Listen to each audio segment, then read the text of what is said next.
విట్ల గారు, గవర్నర్ల వ్యవస్థ కాంగ్రెస్ ఏదో గొప్పగా చేసిందని ఎవరు అనం. ముఖ్యమంత్రులుగా చేసిన వాళ్ళని ఒక రీహాబిలిటేషన్ సెంటర్గా వాళ్ళు పెట్టేవాళ్ళు, మనందరికీ తెలుసు. చాలామంది మాజీ ముఖ్యమంత్రులు పెట్టేవాళ్ళు.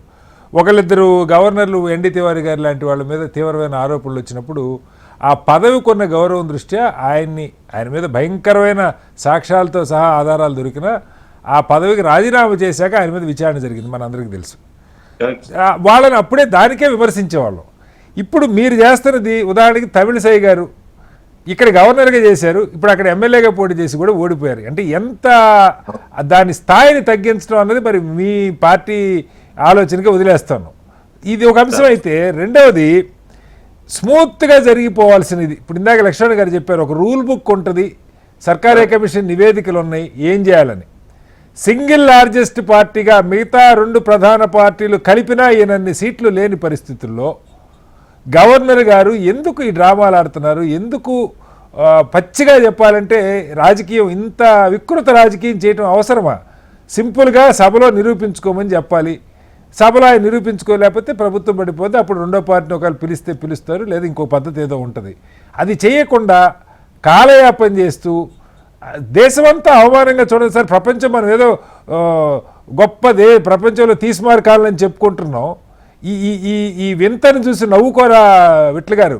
ఒక సింగిల్ లార్జెస్ట్ పార్టీ భారత ప్రజాస్వామ్యంలో గవర్నర్ల వ్యవస్థ ఇంత అధ్వానంగా పనిచేస్తే అవమానం కాదా? అందులో ఆయన సెలబ్రిటీ, ప్రపంచం అంతా ఇండియన్స్ అందరికీ తెలుసు. స్టిల్ ఎందుకు ఆ పని చేయట్లేదు? Sir good evening sir. మీకు అక్కడ అంబటి రామకృష్ణకి అండ్ లక్ష్మీనారాయణ గారికి అండ్ మిగతా వాళ్ళు కూడా ఉన్నట్టు చెప్పండి సార్. అండ్ హెచ్ఎంటీవీ వీక్షకులు good evening sir. So definite గా ఈ 2-3 రోజులు జరుగుతున్నటువంటి పరిణామాలు చూస్తున్నాం. మనకు 4th రోజు రిజల్ట్ వచ్చింది. దేశ రాజకీయాల్లో ఒక అందరి పార్టీలకు అతీతంగా అభినందించాల్సిన తమిళనాడు ప్రజల్ని గాని విజయ్ని గాని, అంటే నాకు ఒక ఫ్రెండ్ ఉన్నాడు ఐపీఎస్ ఆఫీసర్, ఆయనతో ఫీడ్బ్యాక్ తీసుకుంటే అక్కడ డబ్బులు వంచలేదు, మద్యం వంచలేదు, సో ఒక ఓటర్లను ప్రలోభాలకు గురి చేయలేదు. ఇది గొప్ప పరిణామం. రకం కుల రాజకీయాలు ఆడలేదు. మరి విజయ్ గెలవడం అంటే, టీవీకి గెలవడం అంటే ఒక నిజంగా దేశ రాజకీయాలు ఒక సంచలనమే. ఈ విలువలు ఇప్పుడు మనం డబ్బు రాజకీయాల గురించి నిత్యం మాట్లాడుతున్న తరుణంలో ₹1 పంచకుండా గెలుపు అనేది నిజంగా అభినందనీయం. అక్కడ హంగ్ ఏర్పడ్డది. సింగిల్ లార్జెస్ట్ పార్టీ 107, 108 అంటే ఆయన రిజైన్ చేస్తే 107 కాదని కాదు, 107 ఉంటది. మేబీ ఇంకా 11 or 12 మెంబర్స్ తనకు అవసరం ఉంది. సో ఇప్పటికే కాంగ్రెస్ పార్టీ డిఎంకే తోటి అనుబంధం తోటి తెంచుకొని 5 మంది ఇవాళ టీవీకి మద్దతు చేయడం, మిగతా వాళ్ళు కూడా వస్తారేమో. సో మనకు 10th వరకు పార్లమెంట్ అసెంబ్లీ అంటే ప్రభుత్వానికి అవకాశం ఉంది. అంటే 10th ఈజ్ ఫైనల్ డేట్ అనుకుంటా. ఐ థింక్ 5 అని చెప్తున్నారు సార్. May 5కే అయిపోయిందని చెప్తున్నారు. ఐ డోంట్ నో, నాకు కరెక్ట్ గుర్తులేదు కానీ అసెంబ్లీ రద్దు అయిపోయిందని 5th or 10th I think. So governor గారు 1-2 డేస్ నుంచి చూస్తా ఉన్నాం. 4th రోజు రిజల్ట్స్ వచ్చాయి, 5th, 6th వల్ల 7th రోజు ఉన్నాం. మరి టీవీకి గారు ఆల్రెడీ కలిశారు. తనకు రెండు సార్లు కలిశారు సార్. ఇప్పటికి 2 సార్లు కలిశారు. ఏముంది సార్? కాదు విట్ల గారు, ఐఎమ్ సారీ, గవర్నర్ గారు చూడటానికి ఏముంది ఇక్కడ? ఏమన్నా విశేషాలు ఏమన్నా ఉన్నాయా చెప్పండి. నేను అదే చెప్తున్నాను. రాజ్యాంగం ప్రకారం ఆర్టికల్ 154 or 153 నుంచి 163, 165 వరకు గవర్నర్ గారు పవర్స్ ఉంటాయి. గవర్నర్ కన్నా ఒకే ఒక డిస్క్రిషన్, అంటే చాలా సర్కారీ, ఇంతకుముందు లక్ష్మీనారాయణ చెప్పినట్టుగా సర్కారీ కమిషన్ కావచ్చు, అదే విధంగా సుప్రీంకోర్టు జడ్జ్మెంట్స్ కూడా ఉన్నాయి, చాలా జడ్జ్మెంట్స్ ఉన్నాయి.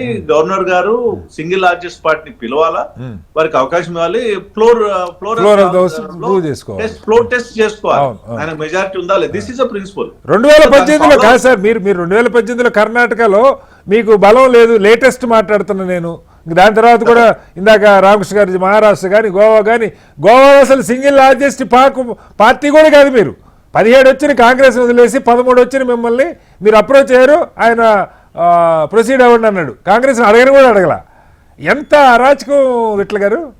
అదే సార్, నేను అదే చెప్పబోతున్నాను సార్. డెఫినెట్ గా నేను ఏ గవర్నర్ అయినా రామ్లాల్ కాకూడదు. గవర్నరు ఎన్టీ రామారావు పీరియడ్ ఉన్న రామ్లాల్ కాకూడదు.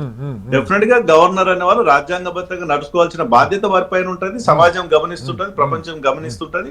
We expect that same thing it may happen next 1 or 2 days లో. గవర్నర్ గారు ఒక నిర్ణయం తీసుకుంటారు. సింగిల్ లార్జెస్ట్ పార్టీ పిలిచి ఆహ్వానించడం అనేది అనివార్యం. అది దానిపైన అంతకన్నా ఇంకా పెద్ద చర్చ పెట్టలేం. ఎందుకంటే 5th and 6th వాళ్ళు 7th రోజు డెఫినెట్ గా ఈ రాత్రో రేపో నిర్ణయం తీసుకొని ఆహ్వానించడం జరుగుతుంది. ఒకే ఒక పొలిటికల్ ఒక ఆశ ఏముంటది సార్ ఏ రాజకీయ పార్టీకైనా.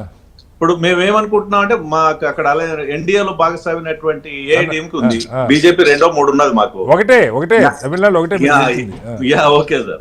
అయితే న్యాచురల్ గా ఏంటంటే మా మద్దతు తోటి గవర్నమెంట్ ఏర్పడాలని ఒక ఆశ ఉంటది, తప్పేం లేదు. సో అక్కడ విజయ్ గారు మమ్మల్ని ఆహ్వానించడం లేదు. మేము ఆఫర్ ఇచ్చిన ఏడీఎంకే కలిసి గవర్నమెంట్ మీకు కాదు సార్, మీకు ఆశ ఉండొచ్చు, మీ ఆశకి తగ్గట్టు గవర్నర్ గారు ఆడకూడదు కదా. చేయాల్సిన అవసరం గవర్నర్ ఇప్పుడు ఆ రకంగా ఆడుతున్నారని మీరే ఒప్పుకుంటున్నారు సార్. మీకు ఆశ ఉంటుంది, మీ ఆశకి తగ్గట్టు ఆయన ఆడుతున్నాడు. నో అది కాదు, యాక్ట్ చేయాల్సిన అవసరం లేదు. కానీ ఒక డిస్కషన్స్, డైలాగ్స్, డెలిగేషన్స్ అనేది సాధారణంగా డెలిబరేషన్స్ అని జరుగుతూ ఉంటాయి. టీవీకే గారికి ఏఐడిఎంకే డెఫినెట్ గా మద్దతు అవకాశం ఉంది. ఆయన ఇవ్వరు అన్నాడీఎంకే మేము మద్దతు ఇచ్చే ప్రసక్తే లేదని ప్రకటించారు వాళ్ళు. పైకి మాట్లాడతాం సార్, అంటే అది కాదు సార్, మీరు పైకి మాట్లాడేది లోపల మాట్లాడేది అన్ని గవర్నర్ గారికి ఇవి తెలుస్తుంటాయి. ఇవన్నీ గవర్నర్ గారితో సంబంధం లేదు సార్. అది కాదు సార్, గవర్నర్ గారికి ఇవేవి సంబంధం లేదు. గవర్నర్ గారు రాజ్యాంగబద్ధంగా నడుచుకోవాల్సిన బాధ్యత గవర్నర్ గారు పైన ఉంటది. వారు విధులు తప్పకుండా నిర్వర్తించాల్సింది అందరం కోరుకుంటున్నాం. 2 days అయింది, today is the 3rd day. ఈ రాత్రికో రేపో మాపో డెఫినెట్. ఎందుకంటే మీరు వెనకాల కీ అలా ఇస్తే అలా ఆడుతున్నారు. ఎందుకంటే తమిళనాడులోనే చూసాం సార్, అంటే దారుణం. మన తెలంగాణకి చెందిన వ్యక్తే అక్కడ గవర్నర్గా ఉన్న రోజున ఆయన దాదాపు ఒక రకంగా ఒక 20 రోజులు అప్స్కాండ్లోకి వెళ్ళిపోయారు. జయలలిత మరణం తర్వాత శశికళ టీము ప్రభుత్వాన్ని ఏర్పడి ఎవరన్నా కానీ పార్టీలు ఏదన్నా కానీ అసలు అవకాశం లేకుండా గందరగోళం చేసి ఇంత అవసరమా సార్? సార్ అదంటే ఏదో జయలలిత చనిపోయింది, ఇది ప్రత్యక్షంగా ఎన్నిక జరిగి 3 రోజులు కాలేదు, ఫలితాలు వచ్చినాయి, బంపర్గా సీట్లు ఆయన తెచ్చుకున్నాడు, అందరూ ఓపెన్గా ఉన్నారు. ఇంకా తెర వెనక రాజకీయం చేయటం, ఆ తెర వెనక రాజకీయాన్ని గవర్నర్ని పాల్గొడుకోవటం నిజంగా బాధాకరం. ఒక భారతీయ జనతా పార్టీ నాయకుడు లేదా కార్యకర్త మేము కోరుకునేది ఏంటంటే గవర్నర్ గారు రాజ్యాంగబద్ధంగా నడుచుకోవాలని మేము విజ్ఞప్తి చేస్తున్నాం. అది జరుగుతుందని ఆశిస్తున్నాం. మీరు కోరుకుంటున్నారు కానీ అక్కడ ఇప్పటిదాకా కనుక అది జరుగుతా 2 సార్లు సార్. ఈ రాత్రి రేపో మాపో నిర్ణయాలు తీసుకోవాలి కూడా, లేకపోతే ప్రజల్లో అది మంచి సంకేతం పోదు కదా సార్. ఆల్రెడీ పోయింది, నెగిటివ్ పోయింది. మీరు ఏం పోయినా మీకు పెద్ద పట్టింపు లేదు, అనుకున్నది చేస్తున్నారు దేశంలో చాలా చోట్ల. కానీ ఓకే.